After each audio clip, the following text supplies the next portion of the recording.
Hello, everyone, and welcome to this Martin Center discussion where we are going to hear from our Ukrainian friends who are currently in the country, and they're going to tell us about the ongoing Russian invasion on Ukraine and the support they need from us to win this brutal war. Today, we have with us Dinara Habibullaieva, who is MP in the Kyiv City Council, and Victor Artemenko, who is a consultant for the government and various NGOs, and who worked for many years in the reform area. However, today I'd like to talk to you as young Ukrainians on the ground, whose life has been literally bombed by Putin's missiles. So Dinara and Victor, first of all, thank you very much for agreeing to share your stories with us, and it's very good to see you. I will start with the first question to Dinara. Can you share with us when the first shelling on Kyiv started, and can you tell us where you are at the moment and what is the situation around you? Dinara. Hi to everyone. I'm so glad that you're interested in what's happening now in Ukraine. It's so important to share our stories and our possible needs and understand how it's difficult now in Ukraine. I was in train. I just go there to open the political forum for the youth, and I prepared my speech on train, and I just thinking how to do everything. And at the 5 o'clock, my phone started to call. I just had like dozens of calls, and I didn't understand what happened, because at 5 o'clock, so early, but my phone didn't stop any minute, and my phone was dropped on the floor, and therefore I couldn't even just take a call. And therefore just my friend was with me, and he said, Dinara, the war is started. And I really think that, oh, it's a dream, or what's happening. I really didn't believe at that moment, because I didn't hear the bombs, etc. I was on the train. But that 4 o'clock, when I just arriving to Ivano-Frankivsk city, was horrible, because the network is not good. I couldn't call to my brother and family, to my friends, and it was really mess. And when I just came to the train station in Ivano-Frankivsk, I saw the fog, because they bombed the airport in Ivano-Frankivsk. And Ivano-Frankivsk, it's not so big city, therefore you could see everything what's happening around. And we heard alarm, and that picture, what was at that moment, was really horrible. But in Kiev, the situation were so worst, because a lot of people just took small bag, and just run to the bomb shelter. And everybody just called me and say, Dinara, I'm running now, where are you? And it was really it's so difficult now to explain the feelings, but it was really a mess. And when I came here, of course, we are contacting with everybody where they are. And in Kiev, the people almost sitting in the bomb shelter. But the Ivano-Frankivsk much more calmer. But the difference is, now we are feeling the really huge responsibility of that people who are now in the bombing shelter, or they blocked by Russian troops, for example, in Irpin and in Kiev Oblast. It's really They need to evacuate themselves, and of course our party helps to them. And the last 3 days our party helped, and our battalion of territorial defense forces helped them to be evacuated. And now in Ivano-Frankivsk, from the 25th of February, that means the second day of the war, in the headquarter of our political party, we started to open the call to the volunteers, and everybody who can do it, they just came to our office and took some food, clothes, the possible needs and everything they what they can do. And for example, in our office now it's like fully, because with all supplies, and we are sending it to to Kiev, to Kharkiv, to Zaporizhia, to Sumy. But I need to say that our territorial defense is not fully completed, because they need a lot of military stuff, and therefore we are calling to everybody who can help us. For example, with the helmets, it's simple stuff for the soldier, but we have not enough. Or we need, for example, thermal clothers for the soldiers, because they are standing 24 sometimes hours in the post. Or we need the power banks, because they need be in contact with their family. Or flashlights, because at the night, you need to have the light to see, for example, enemy, and to review the territory of their post. Therefore, now, I mean, like 11, 12 days ago, I was the head of the organization, and I am opening the forums, and I'm like doing interview. But now we are all everybody, we are volunteers, and we are trying to find some stuff, like from military or from civilian needs, and to help to protect our guys, because they are protecting us. You told us already what your organization was doing, what you are doing in trying really to supply the army and try to supply humanitarian aid. But what is the most difficult part in your day? I mean, you have been in, as far as I understand, in Ivano-Frankivsk for the whole duration since the war started. How important is to keep the spirit up? As how do you manage to keep this fighting spirit, which is so essential in this war, Dinara?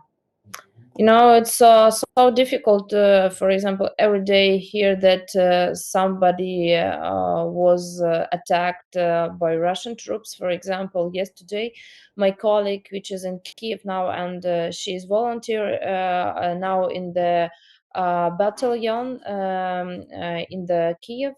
She said just, Dinara, you know that a friend of mine, like mother, and she's um, child, just shooted by Russian troops when they was evacuated from Irpin, and now they are in a hospital.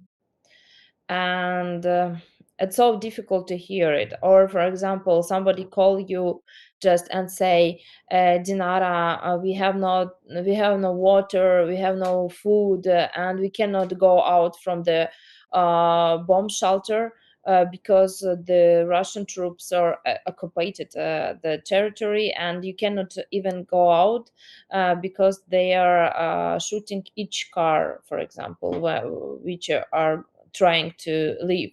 For example, just the day before yesterday, we saw the news that the volunteer's car was attacked by troops, and four volunteers just died. And that the most difficult, that every day hear some news. But I have the inspiration because our guys from youth organization as well, they're on the front line now, and we are keep in touch. And for example, the head of the youth organization in Zhytomyr, he is like on the front line, and the day before yesterday he saw how his rocket fall down to the school, like by their own eyes. And just like he called me, say, Dinara, I'm okay, because I really so nervous when I reading some news, because I understand that our guys could be there. Or in Kherson city, which is now fighting for their own city, because Russia occupied the territory, but people, they are amazing. They go out go out to the streets. They are protesting, and in Mariupol as well. And I'm just inspired that they are not falling down. They are going to the street, even understand the security issues, that it's so dangerous, because like Russian tanks could go through you, because it's impossible when your guys from 18 to 35, they are on the front line, and Indeed. they, yeah, and could be in attack each minute. And I don't know how they felt themselves, but they're ready to protect our land, our territory, and that I think that's the most important. And I think it really shows that people all around the world are looking indeed to the territorial defense of Ukraine, who has also so many volunteers who are not trained militarily. They're not professional soldiers, and this is so indeed impressive and just and really really courageous. Victor, what do you see around you? I mean, people, ordinary people, are doing so much to stand up to the aggressor. So also where you are, what people are doing, and what maybe you are doing in order to help. Now, on Saturday, we relocated, me and my girlfriend, to Lviv on evacuation buses. There were three of them from that particular organization. And as we arrived, we start looking where we can volunteer here. At the moment, we are at the Lviv Stadium, helping to the coordination hub, because many people who fled their homes, they come into Lviv, and so this coordination hub, this particular one, tried to register them and redirect them to some homes of other people in the Lviv region. So basically, it was people arriving here, getting registered and getting redirected and getting transported to some village or some smaller city in the region. We just came here today and get our volunteer instructions, what to do, how to register, and how to coordinate all the rest. Besides that, I'm using my international network to fundraise for different needs. Either it's ammunition for those who are on the front line, or medical equipment for the hospitals. If you don't mind, I will share with you, maybe like through your network, you can share. We're gonna start today or tomorrow fundraising campaign for the like X-ray, mobile X-ray machine for the military hospital, because it will help for the doctors to be mobile in treating wounded and get the shrapnel and the bullets out of the body. So this is what will help to save more lives, because it will be mobile. Many different activities. I have a strong network worldwide, and that's what I use for helping, spreading information, connecting people who had who has money and who has the needs, or coordinating the logistics, or helping with passing the border with the customs on all the rest. So in all possible directions, like everybody everybody does whatever they can. So this works like that. Thank you, Victor. A question to both of you. Maybe we go back to Dinara. Solidarity with Ukraine has been manifested all over the world. Do you on the ground feel this support? And do you, as young Ukrainian citizens in the country, feel that the West is doing enough, or were your expectations disappointed and you want the West to do more, and what? Dinara. It's so important question, but it's difficult to explain because on the one hand, okay, I'm so happy that a lot of people, like people, just going on the streets and they are protesting and helping to rise up the importance of the Ukrainian question now, and they are sharing all their warm greetings to us. And I had like a dozens and I mean hundreds of the messages, and it's so important by moral stuff.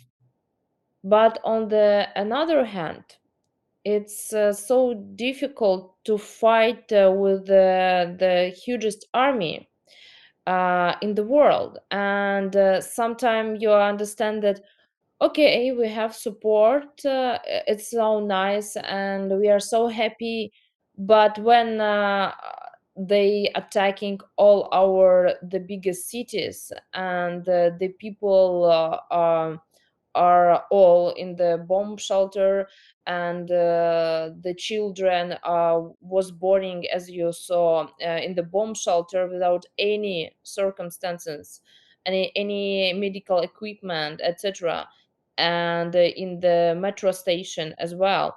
Like, it's so horrible. And I mean, the West, as I'm thinking, should understand that that war is not just war with Ukraine. That war is war with the all democratic and Western world. And if we are stand now and still fighting, if you're not helping us with the ammunition and the military equipment, um, it should be disaster not for Ukraine. It should be disaster to all European and Western world, because that means that imperialistic guy, a crazy guy from Russia, win all democratic world. And I think we couldn't um, let it be. And therefore, uh, it's a combination, of course. You cannot say that the people who are going out of the street are not inspire us. Of course, we are like so like happy that all people all around the world with us. But we need more. Of course, we need more, because when like 2 days before they at night attacking the nuclear power plant, sorry, it's not just about like support with the with the words. You should react now, immediately, because it could be a nuclear disaster, and it's not about just Ukraine. They should understand it, that they because Russia, mm, I mean, you cannot predict what the next step will be. you know we don't know the borders of the craziness of Putin. We don't know where the red line for him, because for us red line crossed like 8 years ago. That's really important now, NATO to close the sky, because it's the most important stuff now, the most important. And we cannot say that you can think about it and do it from like after 1 month, because it could be late. It could be so late. And the situation that European Parliament like took our Application. application to EU membership, it's a good sign, of course. But I mean, uh, we can we can say that it's important now to support us not just by amendments or just with some speeches and some word support. I mean, it's so important now to support our military, our army, and our national and territorial as well. And Victor, I turn to you with the same question. Indeed, Dinara said all people. Yesterday there was a huge march in Brussels as well in support of Ukraine, and protests I think are important. It's important to raise awareness, but is the West doing enough? Were your expectation as a Ukrainian citizen met with the response of the West, or there were not? This is quite a complex question, and I just sent you in the messenger. I don't know if you be able to attach later on to the video, to the post, the infographic that was made by Ukrainian data journalists. They visualize air alarm in Kyiv through the 24 hours through the day of first 9 days. So each red dot on that infographic is an air alarm, and this is the routine of people who live in Kyiv through first 9 days. Every time you hear the alarm, you have to go to the shelter, and it's constant stress and it's constant fear because you cannot you don't know where the airstrike will hit. You don't know how dangerous, what's the mark of the bomb they're using, what's the radius of the impact, etc. So this air danger or air threat is the most is the biggest for the civilians because we cannot protect ourselves. And during the first days, Russia tried to do is destroy our anti-airstrike defense system. So what is needed is to protect what's called protect the sky or close our sky from the missiles and the flight. Our army can take care of the ground assault. Our army showed how effective they are against the on the ground assault, how fast we destroying their armored vehicles and tanks, etc. But what civilians fear the most is the airstrike. This is from the civilian point. About our partners in France abroad who provided the assistance. Individually, countries have done a lot, and we already know the list of our best friends who were selflessly supporting Ukraine with money, with ammunition, with humanitarian aid, etc. But when it comes to the big political alliances like NATO, Ukrainians becoming quite disappointed in NATO because the expression "do what you preach," and when you talk about democratic values, protecting the freedom of speech and freedom and liberties and other other values of the democratic world, deeply concerned. So I had a call on what was fifth day. It was Monday of the war. It was fifth day of the war, and I had a call with my. We were expressing all the surprise, so they didn't expect Ukraine will stand will stand through the weekend or will stand through 5 days. So what I can say that our foreign partners underestimated the people and the army. Now it's time to learn the lesson and see how huge through all the nation resistance is, and try to support this resistance whatever they can. Economic and financial sanctions is good because it's a war not only of military force, it's a war and a competition of economic system and financial system.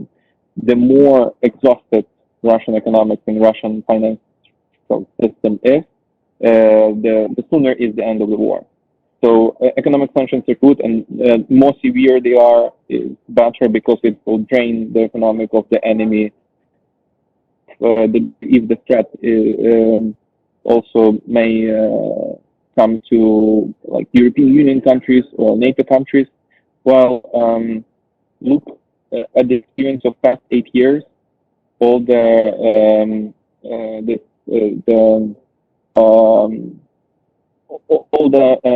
air like this, all the Russian jets that violated sky of EU and NATO countries, all the submarines that violated all the rest, they don't fight. Then they were like trying the limits of what they can do, and with Ukraine, they trying the limits of the Western, of the civilized world, what Russia can do with their muscle and with their threats. So it's up to our like European and North American and all the other partners how patient they are and when they expect Russia to come for them.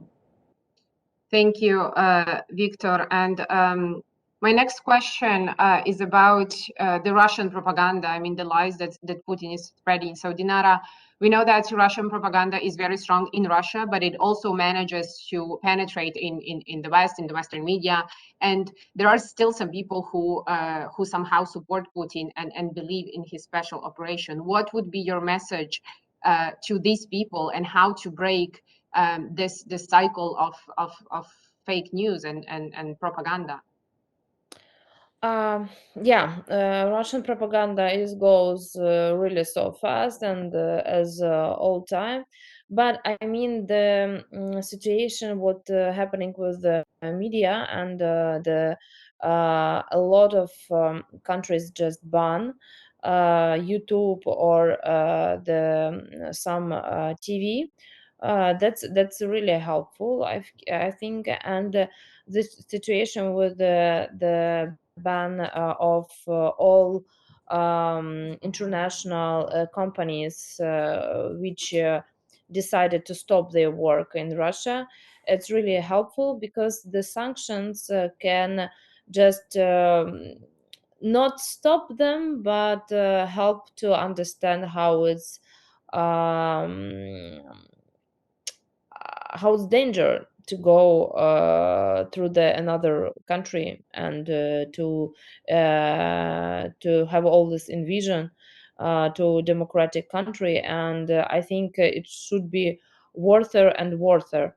And in Ukrainian side, I think a lot of things changed at that 12 days because as yesterday I had the call with the guy from Severodonetsk, it's Lugansk Oblast, and he said me interesting thing that, you know, Dinara, the pro-Russian cities before started to be pro-Ukrainian. I mean, the small cities. I don't say that it's like the huge cities, but small cities, villages, which was really pro-Russian and said we are with Russia. They understand that's their chance to survive now because I really hope that we can return back our territories within Donbass and Lugansk and Crimea because it's our territory. And I think people just understand that time the chance to survive, and therefore they took the Ukrainian flags and they say no, we don't want to be with Russia. But before it was it was different. Thank you, Dinara. And Victor, a very quick follow-up on that. Sometimes it's difficult to understand for the external audience what it means to be a Russian speaker in Ukraine, and especially after Putin's propaganda that he's coming in to save the Russophones because they are being attacked and discriminated against, evil Ukrainians. So, in a nutshell, can you tell us, Dinara partially explained that, pro-Russian cities and towns that were historically pro-Russian are now being pro-Ukrainian. But what does it mean being a Russian speaker in Ukraine, and how does that impact the Ukrainian identity? Does it? First, I would like to say that this discourse on about pro-Russian, pro-Ukrainian, or Russian-speaking Russian-Ukrainian. This is a narrative created uh, by Russian agents in Ukraine as of 2004, since the Orange Revolution that we had. This separation on that so-called Russian speakers support more integration with Russia, etc. It was artificially created, and those who are in the West, in the countries, watch this discourse and try to use it about the vision of the country. They basically bought Russian propaganda, and this what we have now, the outcomes. Because if you look at the as since the moment Ukraine got independence, since all the referendum for independence we had, it was clearly for the sovereignty and independence of Ukraine. And then with those created narratives about pro-Russian, pro-Ukrainian, country was divided. And this is how the Russian propaganda works.